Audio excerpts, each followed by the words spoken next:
எபிசோட்கான first ப்ரோமோவை பார்க்கும்போது individual game ஆரம்பிச்சா எல்லாருமே நல்லா போகும் தெரியும். ஆனால் இவ்வளோ நல்லா போகும்னு எதிர்பார்க்கலங்க. அதுவும் ரெண்டு பேர் பால் டபா மாதிரி இருந்தானுங்க, ரயனும் ராணவும். ஆனால் இவனுங்க ரெண்டு பேரும் இந்த அளவுக்கு பார்த்தீங்கன்னா ஒருத்தனுக்கு கையில் கத்தி குத்தா வெட்டிப்பானுங்க போல இருக்கு. அந்த அளவுக்கு பார்த்தீங்கன்னா பயங்கரமான ஃபைட் பண்ணுறாங்க.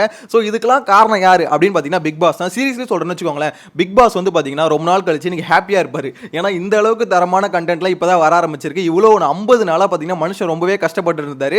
இப்போ அவரே எதிர்பார்க்காம கண்டென்ட் வந்து கொட்டிட்டு இருக்குன்னு தான் அப்படி தான் சொல்லணும். எனிவேஸ் இன்னைக்கான டாபிக்கை பொறுத்த வரைக்கும், இன்னைக்கான ஃபர்ஸ்ட் ப்ரோமோ பொறுத்த வரைக்கும் ரயனுக்கும் ராணுவுக்கும் பயங்கரமான ஃபைட் வருது. அதுக்கான காரணம் என்னன்னா, அந்த பொம்மையை வந்து வெளியில இருக்கவங்க வந்து தடுக்கலாம், அதாவது பொம்மையை பிடிக்கூடாது, மற்றபடி ஆளுங்களை வந்து தடுக்கலாம், வெளியில இருக்கவங்க ஹெல்ப் பண்ணிக்கலாம் அப்படின்ற மாதிரி சொல்லிட்டாரு. ஸோ இது வந்து பார்த்தீங்கன்னா இன்னும் இன்ட்ரெஸ்டிங்காக கேமை மாற்றும் போது யாருக்கு ஹெல்ப் பண்ண போறாங்க அப்படின்ற ஒரு கான்செப்ட் இருக்குல்ல இதில். ஸோ ஒவ்வொருத்தவங்களும் அவங்களுக்கு மாற்றி ஹெல்ப் பண்ணிட்டு இருக்காங்க. இதில் வந்து பார்த்தீங்கன்னா ராணுவ இருக்கார்ல, அந்த பொம்மையை வந்து பிடிச்சிட்டாரு.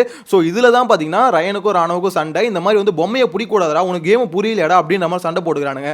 ஒரு கட்டத்தில் டே ரயனே உனக்கு அவ்வளோதான் அப்படின்ற மாதிரி இவர் வந்து பார்த்தீங்கன்னா கையை தள்ளி விட்டுக்கிறாரு ராணுவ. ஸோ இந்த இடத்துல பார்த்தீங்கன்னா ரயன் வந்து பயங்கரமாக கொந்தளிச்சுட்டு போறாரு. என் மேலே கையை வைப்போம், சும்மா இருக்கணும் பார்த்தீங்கன்னா கொந்தளிச்சுட்டு போறாரு. இதில் எனக்கு தெரிஞ்சு பார்த்தீங்கன்னா ரயன் தான் பயங்கரமாக கத்துற மாதிரி இருக்கு. ஆனால் ராணுவ எனக்கு தெரிஞ்சு அடிச்சிட்டாரோ அப்படின்ற மாதிரி தோணுது. ஏன்னா ரயன் சொல்றாருல, என்ன என் மேலே கையை வைப்பான அப்படி சும்மா இருக்க முடியும் அப்படின்ற மாதிரி எனக்கு தெரிஞ்சு பார்த்தீங்கன்னா ராணுவ ஏதோ லைட்டாக தள்ளி விட்டுக்கிறாரோ இல்லை ஏதோ ஒன்று பட்டுன்னு ஒன்று வச்சுக்கிறாரு என்னன்னு தெரியல. ஆனால் ஏதோ ஒன்று நடந்திருக்கு. அதனால தான் பார்த்தீங்கன்னா இந்த அளவுக்கு வந்து ஒரு கொந்தளிப்பாக இருக்கு.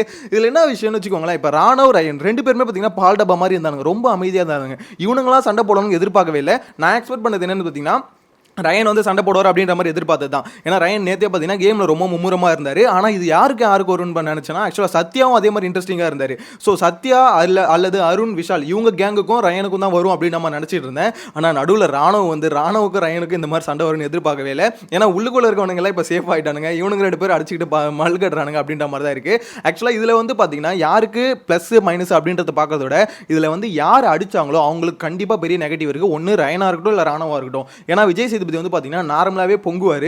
ஸோ இந்த மாதிரி மேலே கை வச்சிட்டிங்களா, இதுக்கு தான் எதிர்பார்த்துட்டு இருப்பாரு. இந்த கண்டென்ட் ஒரு கண்டென்ட் போதும், எங்கள் தலைவன் வந்து பார்த்தீங்கன்னா சாட்டர்டே சண்டே 2 நாள் வந்து ஓட்டிடுறாரு. கண்டிப்பாக இது வந்து இன்னும் மும்முரமாக சண்டை வந்து பிக்கப் ஆச்சுன்னு வச்சுக்கோங்களேன். தலைவன் அதுக்கு மேலே எக்ஸ்ட்ரீம் லெவலுக்கு பேசுறதுக்கும் வாய்ப்பு இருக்குது. எப்படி பண்ண போறாரு வெயிட் பண்ணி தான் பார்க்கணும். ஆனால் ஃபர்ஸ்ட் ப்ரோமோ தரமான ப்ரோமோவாக இருக்குது. இதை வச்சு பார்க்கும்போது பிக் பாஸ் டீம் வந்து கொஞ்சம் அவங்க ஸ்ட்ராட்டஜியை மாற்றிக்கிட்டு இருக்காங்கன்னு தோணுது. ஏன்னா எப்பவுமே என்ன பண்ணுவாங்கன்னா, ஃபர்ஸ்ட் ப்ரோமோ வந்து பார்த்தீங்கன்னா பேசிக்கான ஒரு ப்ரோமோ வந்து போடுவாங்க. அதுக்கடுத்து தேர்ட் ப்ரோமோ இருக்குல்ல, செகண்ட் ப்ரோமோ தேர்ட் ப்ரோமோ தான் இன்ட்ரெஸ்டிங்கான ப்ரோமோ கட் வந்து போடுவாங்க. ஆனால் இப்போ என்ன பண்ணியிருக்காங்க, அப்படியே கான்செப்ட் மாற்றிருக்காங்க. ஃபர்ஸ்ட் ப்ரோமோலவே எல்லாருக்கும் வந்து பார்த்தீங்கன்னா இந்த மாதிரி மொக்கையான ஒரு ப்ரோமோ போடுறதுனால எல்லாம் காண்டாய் கழுவி ஊற்ற ஆரம்பிச்சிடறாங்க. அதனால முதல் ப்ரோமோ வந்து தரமான ப்ரோமோ போட்டுடலாம், அதுக்கடுத்து கூட கொஞ்சம் பரவாயில்ல, கொஞ்சம் சுவாரஸ்யம் கம்மியாக இருக்க ப்ரோமோ கூட போட்டால் பிரச்சனை இல்லை அப்படின்ற மாதிரி முடிவு பண்ணி தான் பார்த்தீங்கன்னா முதல் ப்ரோமோவே தரமான ப்ரோமோவை இப்போலாம் இறக்கிட்டு இருக்காங்க. 2 நாளாக பார்க்குறேன் தரமான ப்ரோமோ தான் முதல்ல இறக்கிட்டு இருக்காங்க. ஸோ கான்செப்ட் வந்து மாற்றிருக்காங்க அப்படின்ற மாதிரி தோணுது. இந்த ப்ரோமோ பார்க்கும்போது இன்னைக்கான எபிசோட் வந்து எங்கேஜிங்காக இருக்கும் அப்படின்ற மாதிரி தோணுது. உங்களோட கருத்து மறக்காம கமெண்ட்ல மென்ஷன் பண்ணுங்க. நெக்ஸ்ட் மீட் பண்ணலாம். Bye by.